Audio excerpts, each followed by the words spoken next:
Great. All right. Good morning, everybody. Thank you for coming. I'm Atul Arya, Chief Energy Strategist at S&P Global, and welcome to this session titled Looking Forward to a Multidimensional Energy Transition, and we will explain what it is. So let me first of all introduce our speakers, and then I'll give some context, and then we will get into it. So to my immediate left is Joe McMonigal, Secretary General for the International Energy Forum based here in Riyadh. Joe, good morning and welcome. Good morning. And Sharif Suki, co-founder of Tellurian, but also well-known around the world in the world of LNG and beyond. So Sharif, thank you for coming and welcome to you. Thank you for having me. So just a bit of a brief background about what multidimensional energy transition is. So S&P Global and IEF over the last, 12 months or so, been working on this project we call Global Energy Solutions Initiative. And the whole idea of this project was to go and listen rather than tell people what the answers are. It was a listening tour. We went around the world. We started in South Africa. We were here in Riyadh, actually on the sidelines of FII last year. We went to Washington, D.C. We were in Bali, Indonesia, and Davos to listen to the Davos crowd for a change. And then we produced a report, which is available on the IEF website. And the whole thinking we have come across is that, look, transition is not one answer, one path. It's multidimensional, it's complex. People have different needs around the world. So Joe, maybe start with you. How did we come about? Give us, the audience, a bit of a context about our work.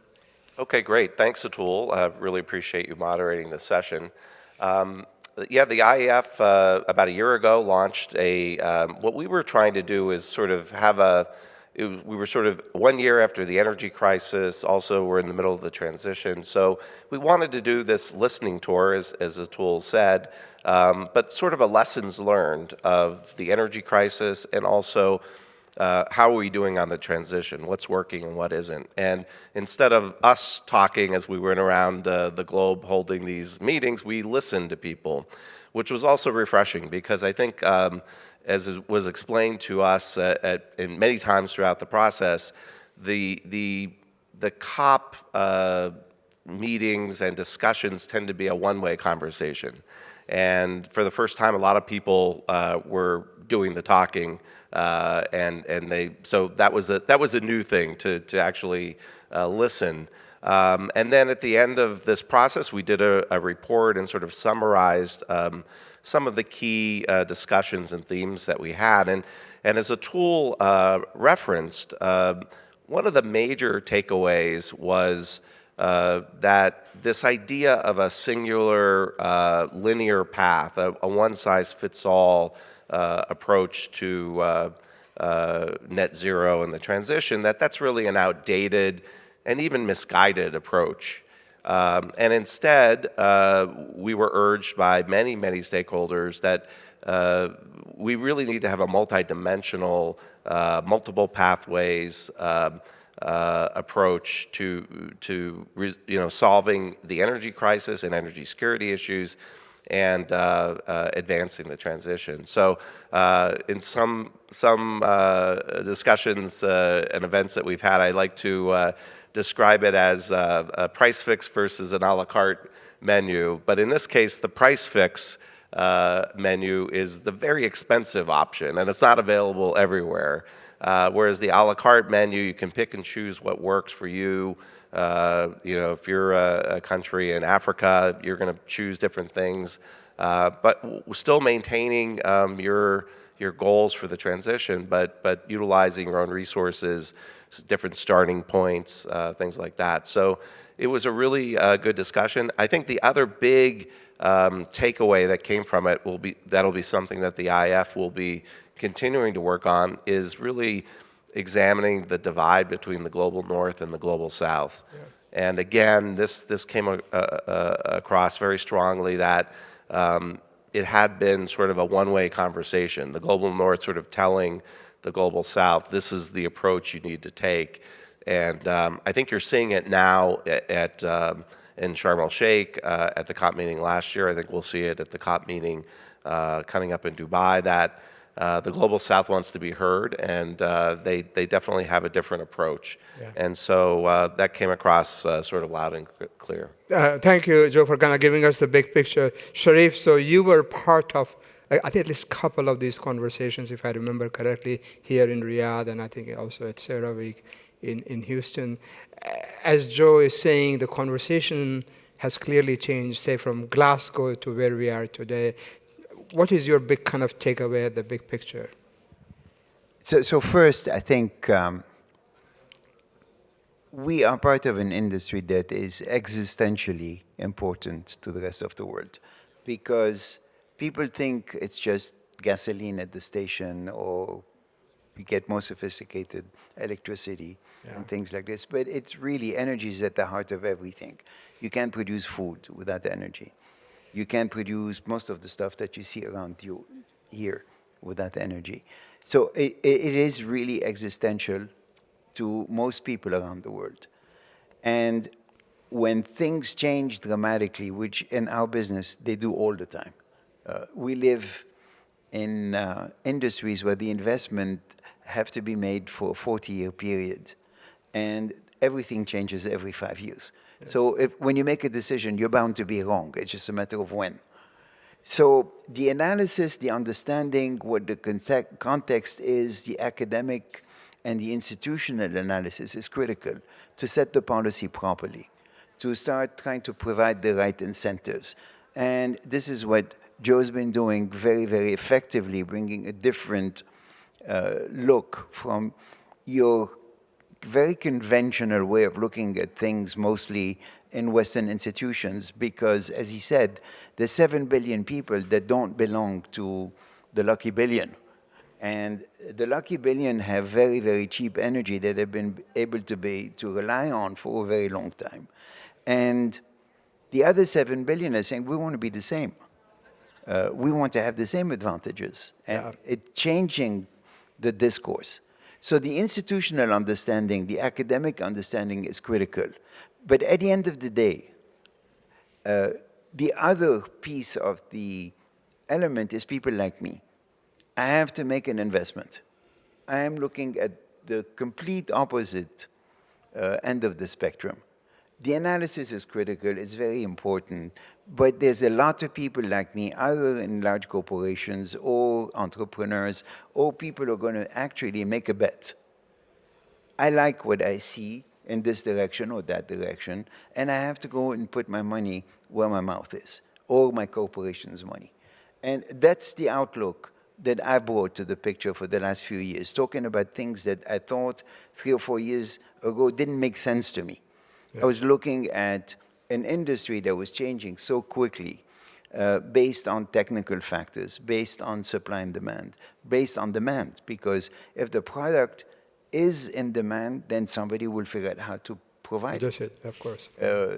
And at the same time, with something that happened that doesn't happen very often, but once in a generation, you see a seismic shift. The seismic shift a decade ago was that America became one of the largest producer and exporter of hydrocarbons, as opposed to one of the largest importer of hydrocarbons. And that changed the narrative on a global basis completely. It put people in a context that maybe energy is affordable for a very long time, which wasn't true. It was affordable for a short period of time, and everybody got complacent. And everybody said, okay, we can count on it, and it's going to continue to be this way. But in my short career in the energy business, I've had to change direction 3 times already. That's very quick. And you make an investment, you spend a lot of time thinking about it, and you finally pull the trigger, and 2 years later, it's obsolete. So it gives you a lot of humility and a lot of curiosity, because you want to understand what the next trends are. So I think the complement of what Joe does and what people like me do is critical, because he'll set the policy, he'll help set the right atmosphere and do the analysis that is critical. And he's got access that I will never have. But on the other side of the equation, I have to listen to him and then say, okay, this makes sense. This doesn't make sense. And if I listen to him, it's great, because he and my experience has been very objective and followed the facts. You also have to be very careful that sometimes you start listening to advocacy, not analysis. And that becomes very confusing. And I'm sure nobody knows who I'm talking about. So we'll leave it there, Sharif. But let's come back, Joe. I think that one of the big things we learned, and you alluded to it briefly, but let's talk a bit more about the North-South. And the world is moving, we know, and Sharif, you kind of referred to what has happened in the last 2 years, where the focus more on security and reliability. But there are some big issues still out there, and one of the big issues is the global South. As we heard, was they want to carbonize before they have no carbon, they have no energy. They want energy and any kind of energy. They're not not picking. They will just take whatever there is. But we are coming up to COP now. So Joe, how do you think this conversation from Jesse now, multidimensional transition, is going to move? COP is only less than 2 months away.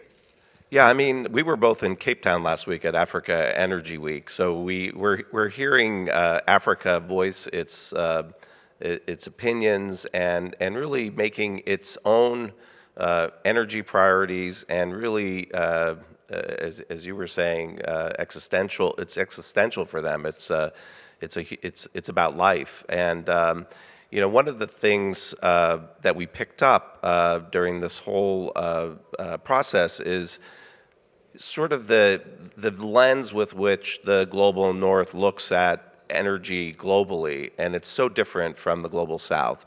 For example, Heathrow Airport in London consumes more energy than the entire country of Sierra Leone.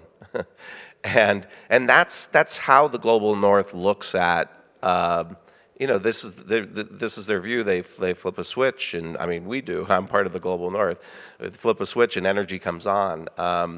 There's an energy minister that participated last week in our discussions who grew up in a refugee camp, and there was no energy, there was no food. So it's different priorities.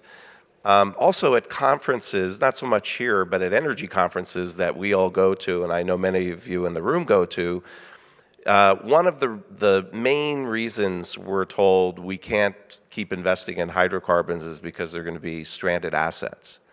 But in the global South, they care about stranded lives. And so it was impressed upon us, less focus on this stranded assets discussion and more focus on resolving energy poverty and accessibility and affordability and addressing these stranded lives, which, by the way, before COVID, we were making progress on energy poverty, but since COVID, the gap is widening greatly. And so it's a priority that the world has to focus on, just as we focused on COVID, just as we focus on climate change. We really need to address this issue of accessibility and affordability. Just to share one statistic with our audience, which we learned while working on this project, was that in the sub-Saharan Africa, which is hundreds of millions of people, the current level of their energy consumption is the same as it was in Germany and France in 1860. Not 1960, in 1860, meaning they have almost no energy. So, we are talking kind of a level of poverty which has to, people have to come up in life, right? Yeah, just one more point on this topic, too. The Clean Air Task Force did a study of about 150 reports about energy transition in Africa. And, the different goals are around transition and 2030 and 2050. Only 10% of these reports even referenced economic development as a priority. And also, I might add that none of the authors of any of the reports were from the African continent. So maybe we should work with some of our friends from Africa on a report on energy transition in Africa and have some African authors. But again, I think it just goes, I think we have to get used to this idea that the global South is not going to be quiet anymore. We have to expect it at this COP. And I don't think it's just because this COP is, in the region, and the last COP was in the region, I suspect going forward, this is not a voice that's going away. Yeah. So Sharif, I'm going to count you as representing the industry, the energy industry in this conversation. How do you see the industry is now responding, looking back to 3 years? And there's been all this discussion about oil and gas industry in particular, part of the solution or not part of the solution. Tell us what do you think, where we are in this conversation leading up to this COP? In one word, defensive. Still. Okay, so, and what I mean by this is we accept the narrative that is dictated on us by, frankly, a few members of the lucky billion that have decided that they've gone on a crusade which doesn't make much sense to me. So if you have a transition, you have to have a starting point and an ending point. And in the West, we have a starting point. We are abusers of energy. It's critical, it's real. 15% of the world's population uses 40% of the world's energy. We have a choice. It's a lifestyle choice. And we can make the sacrifices if we want. So start in the United States. If you decided to get serious about doing something about decarbonization, you could. And it's not that hard. It's low-hanging fruit. We just don't have the political will to do so. In Europe, you have a semblance of trying to do the right thing at the European Union level. So we have a price on carbon, which is one of the key components of changing people's behaviors. Yeah. But it's completely negated by the governments because whatever is being taken away by the union is being given back by the governments. So I read something fascinating 2 weeks ago in the Financial Times. Germans are very excited because the beer consumption for Oktoberfest is up 40%. In other words, the German public doesn't know that they're in a recession because they've been subsidized. So, and I find it mystifying. Okay?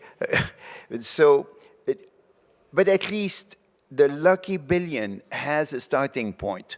Yeah. They have not been clear about what is the ending point for their transition. Now, when you go to the other 7 billion people around the world, they have neither a starting point nor an ending point.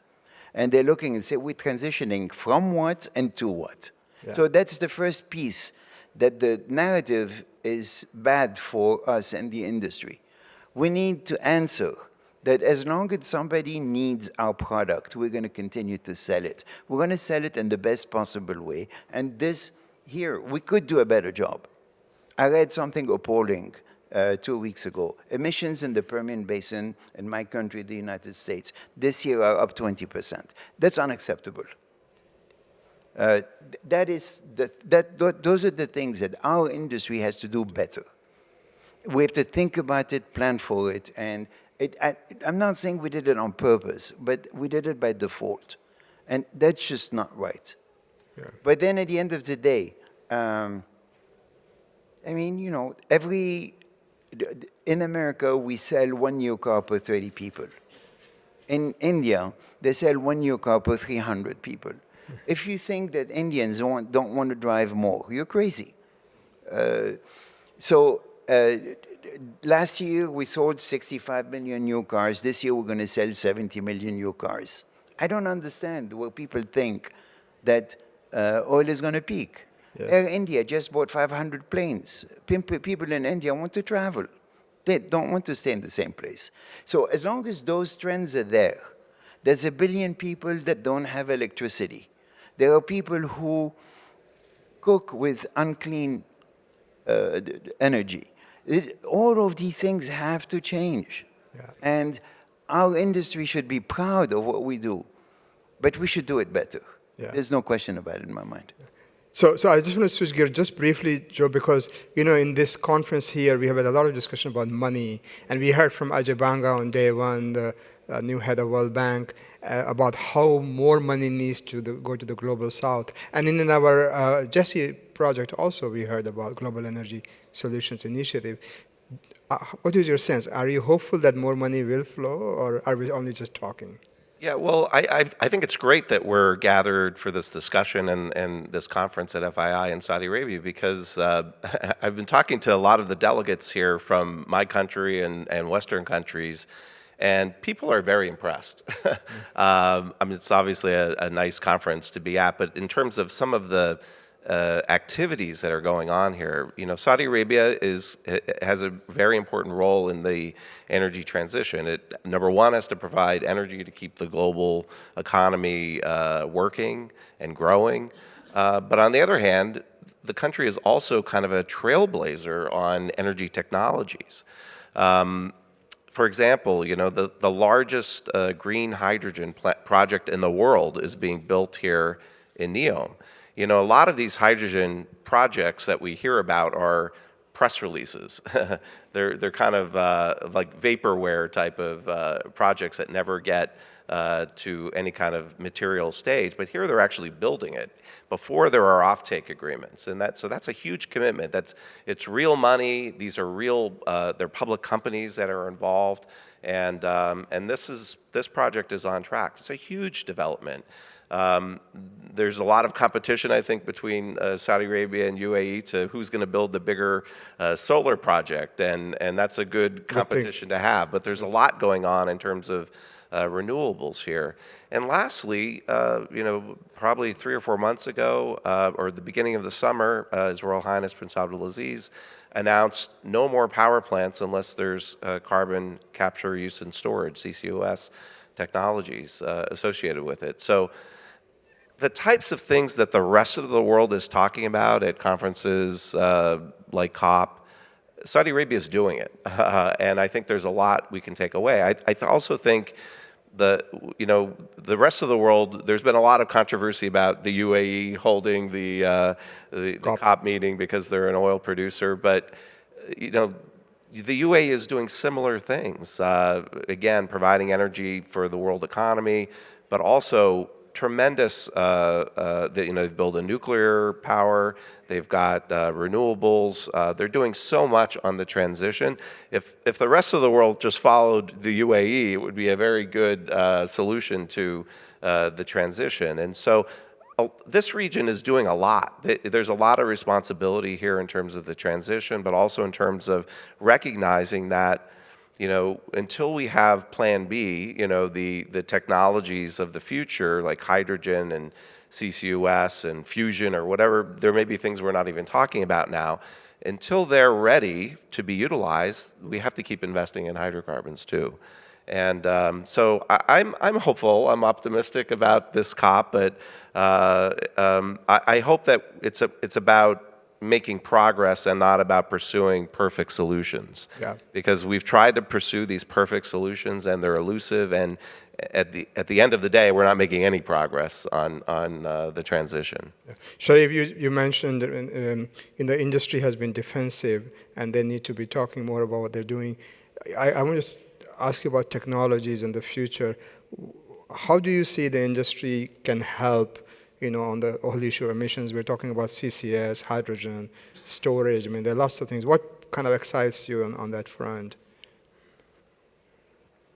That's what I wish I knew. and here I'm on a role switch with Joe, because Joe was talking about all the different things that can be done in the future. And normally, that's what I try to do. It's what makes sense, what doesn't make sense, from a pure commercial standpoint. Mm-hmm. But the one reality that I know is that if the 7 billion people who don't live in non-OECD country want to get to 50% of the per capita energy consumption of the lucky billion, today they're at 20%.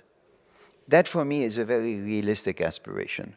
I don't know if it takes 10 years, 20 years, 50 years, but I know if you ask most people, most of the 7 billion people, when would you like it to happen? They will tell you yesterday. No, yeah. Mm-hmm, of course. So rather than say we're going to have an arbitrary 2050, 2030, 2040, it's how soon can their living standards improve to our level? Because you know all of them want to do it faster, not slower. If you do this, you need to double the energy production of the world. We're today at 300 million barrel equivalent. We need right. to go to almost 600 million barrel equivalent to provide 50% of the living standard for the other 7 billion people. So for me, it's so massive. I don't see how you don't have a major structural shift in the cost of energy, all energies. And therefore, for me, what is extremely clear is that first, the 7 billion people will go to security of supply of energy first.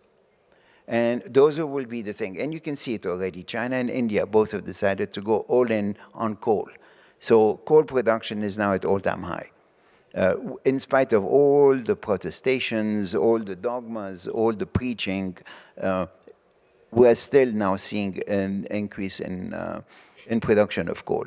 What we are going to see then is whatever works to guarantee my supply of energy. And if I can make it affordable, so be it. The other conclusion that is clear, and it's so important here in Saudi Arabia, is that we've only seen the beginning of the changes that are going to happen to energy. Therefore, the capital in the future is going to be coming from here. Yes. And if you want to make investment decisions in the future, you're going to be here. And you see, everybody was here. That's right. And for a very good reason. They know that this is where the capital is going to come from for the next decades. Yeah. Sharif, very briefly, we have just a few minutes. Could you say a little bit, is the debate about natural gas, destination, transition, is it all gone now? It's part of the solution now, right? It's inevitable, and unfortunately, we don't have enough. So I'm looking with terror at the things that you have to do. Because when you start charging Bangladesh and Pakistan ridiculous prices because they need it desperately for fertilizer industries so that they can feed their people, you cannot have a clean conscience doing it. And I'm looking at where it is today and where Europe is settled in terms of saying this is now cheap. $14 in MMBTU, the equivalent of $150 a barrel, is now considered cheap. And I said, okay, maybe for you in Europe it's cheap. Yes. But in India, in Thailand, in Vietnam, in Africa, it's not cheap. Yeah. But this is the reality of where we're heading. Yeah. I mean, I think one of the things we talked about in our project was this grand bargain that, India, China, or those who are relying on coal, maybe they should get natural gas at the price of coal, and the Europeans need to subsidize that, right? I wish, but I can't say this. There's not enough natural gas. I'm sorry. Yeah, that's also So in America, we're going to have to deal with our political system and to see whether we're actually going to accept a new role as a provider of energy for the rest of the world. It's still debatable. And you can still hear in the United States people saying, maybe we should keep it for ourselves. At the same time, we're claiming that Saudi Arabia has to be very generous and share their wealth with the rest of the world. So we haven't come to grips with our new role in the global energy markets. Joe, I'll give you the last word. Where is this roadmap going? Where is multi-dimensional transition going? Well, we called it a living roadmap for a reason, because as Sharif alluded to, the changes in his industry and projects that you've personally worked on, these changes are always happening in the energy sector. Also, this idea of energy security is becoming more widely accepted as we've learned through this process, but it's very interesting to be at the opening session here and hear Jane Fraser from Citi say the S in ESG stands for energy security.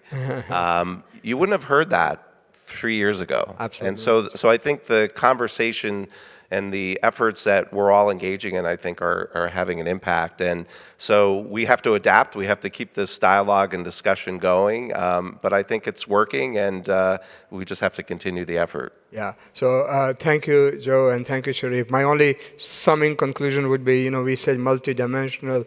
It's also multi-speed, and it's going to be a multi-fuel transition. I don't think there is a silver bullet answer, or as you were alluding, Sharif, one roadmap, which will get us there. So thank you very much, everyone, for joining. And one more round of applause to our great panelists. Yeah.